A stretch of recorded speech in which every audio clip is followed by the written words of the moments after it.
Hello, firearms friends. Welcome to the Ponderosa. Welcome to Dodge. Today, we're gonna revisit some friends you may not have seen for a while, but it's time to get reacquainted. On the table today are some of the most famous guns from TV and movie westerns, probably that'll ever be on one table for a very, very long time. They are the former property, once upon a time, of the Stembridge Rental Company, and they've been in some of the hands of the most famous actors of their era of the TV movie western genre. Are you excited yet? Good, because these are all going to be a part of our October 3rd through 5th Sporting Collector Firearms Auction. We're calling it our ultimate Sporting Collector Firearms Auction because the selection is just that dang good. How about we start off with a bang? How about we start off with the Colt Single Action Army that for 14 years was in the hands of Mr. Lorne Green, playing, that's right, on the set of Bonanza, none other than Ben Cartwright. So we're starting off with a bang. I mean, we're talking Bonanza, the second longest running TV Western of all time. Just a cultural phenomenon. And here we have a pretty darn good looking single action army, which has avoided a lot of the pitfalls that you see with prop guns, which of course they're very much tools, almost disposable tools to the Hollywood set and the armors who are using them. On this, we still have, clear Colt markings on both sides, 7.5-inch barrel, and surprisingly, matching serial numbers on our grip, guard, and frame. Now, there is one important alteration. This big S you can see right on the frame, which of course stands for Stembridge. So if you have something at home with an unusual S stamped, maybe on the trigger guard here, on the butt, maybe multiple places, time to do some research because that may be a former Stembridge gun. Very cool to start off with Ben Cartwright, the lead, the patriarch, leading his three boys, in the Bonanza, in the Ponderosa. Very, very cool. Next, well, let's stick with another leading man here, and probably, in my mind, what's the most famous gun on the table. Now, it doesn't matter if you know him as Davy Crockett. It doesn't matter if you know him as Daniel Boone. But what we have back on the table closest to me, the only long gun, is old Ticklicker. That's right, Fess Parker's Daniel Boone flintlock. Now, called old Ticklicker, of course, because he could, lick the tick off the back of an animal and not hurt the beast, so to speak. So that's how it gets its name. Old flintlock, one of two that was used by Fess Parker. And I think this is the cool part. You had one these carrying most of the time is a genuine flintlock. But for everything that required shooting, he's using this one.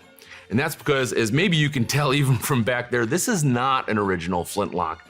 This is a bit of the old Hollywood magic, but an old Springfield trapdoor that's been giving the trappings to look like an original period flintlock. This is TV magic at its best to take a Springfield trapdoor like this. So the hammer of the Springfield trapdoor has been gussied up to look like the cock of a flintlock rifle. They've also added quite a bit of material to the trapdoor itself. So we have what is a makeshift frizzen, but we're still a trapdoor rifle. And this is one, cost effective. These rifles were abundant, cheap at the time. They're also able to fire those 45-70 blanks, which were also cheap and widely available. So a Springfield trapdoor, very natural choice for old Ticklicker. And it looks the part. And best of all, first of all, we do have some other modifications. They did extend the barrel. You can see that from here. And obviously they've extended the stock of a Springfield. And you can see that stock kind of when you're in person.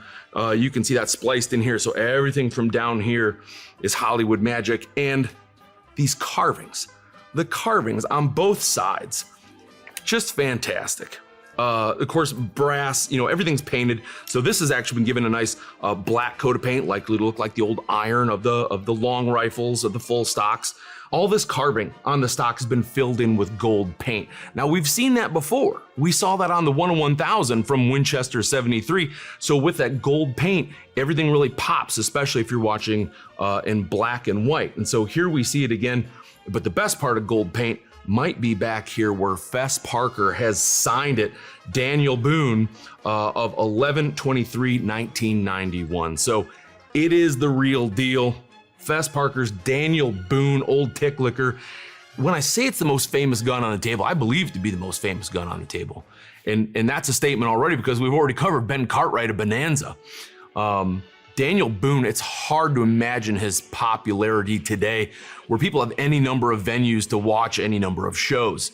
But Daniel Boone, in a time where there's 3 network televisions, Daniel Boone was it. I mean, every coonskin hat, there was supposedly about 3,000 different pieces of Daniel Boone merchandise that you could purchase, from games to doll/action figures to your bed sheets to your plates, your coonskin hat, to play rifles and bows and arrows to comic books. Like, you name it, the impact that Daniel Boone had on pop culture for young boys at a time, absolutely, it's almost unimaginable today. So the most famous gun on the table, in my mind, Old Ticklicker.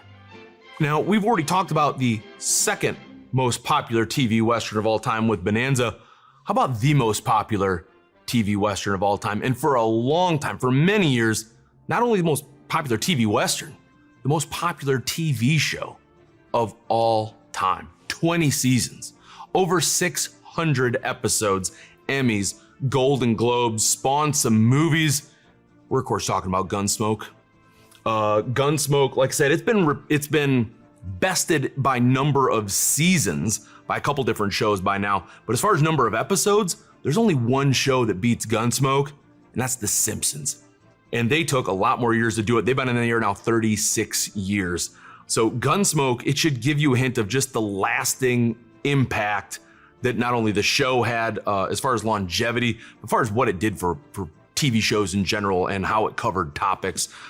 Here, we have the single action army of Ken Curtis, who for 11 years, over half the series, played the deputy to Marshal Matt Dillon as Festus Haggan. Of course, a lot of times, for a lot of people, a fan favorite, right? He's a very, very funny character in that show. But of course, he's not just on Gunsmoke, even though that's a large part of his frame. Through his second marriage, he's a son-in-law to John Ford.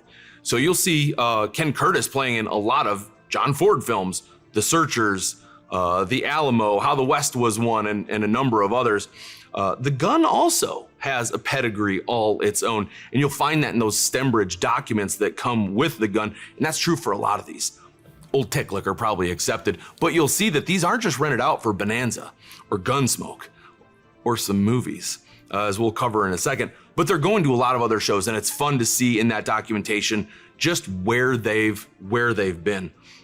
Now, Ken Curtis, or should I say Festus Haggan's Colt, much like Ben Cartwright's Colt, come with holster rigs, of course, and the documentation. And who would those holster rigs be made by other than Arvo Ajala? So both of those do come with their holster rigs and the documentation and those fantastic revolvers. And now we'll get back to some of the leading men for our last 2 revolvers. To my far left, another Colt single action army, documented by Stembridge marked, 7.5-inch barrel Colt single action army, black powder frame, used by none other than Richard Boone. That's right, Paladin from Have Gun, Will Travel. You know, the Renaissance man, the man who tried to put a little class in higher art, higher education into their Western hero. You know, the sort of actually a little bit of an anti-hero, the man in black when it was time to take on those missions. A little more of a thoughtful character than his business card or the title of the show would have implied. Like, not just your mercenary, a thoughtful approach to a hero of a TV Western. And of course, that with a fairly distinct weapon, or rather holster with the white chest piece on the side, helps his longevity quite a bit. Now, Richard Boone, boy, what a great choice for a leading man in a TV Western. He's a Navy man. He's fighting during World War II.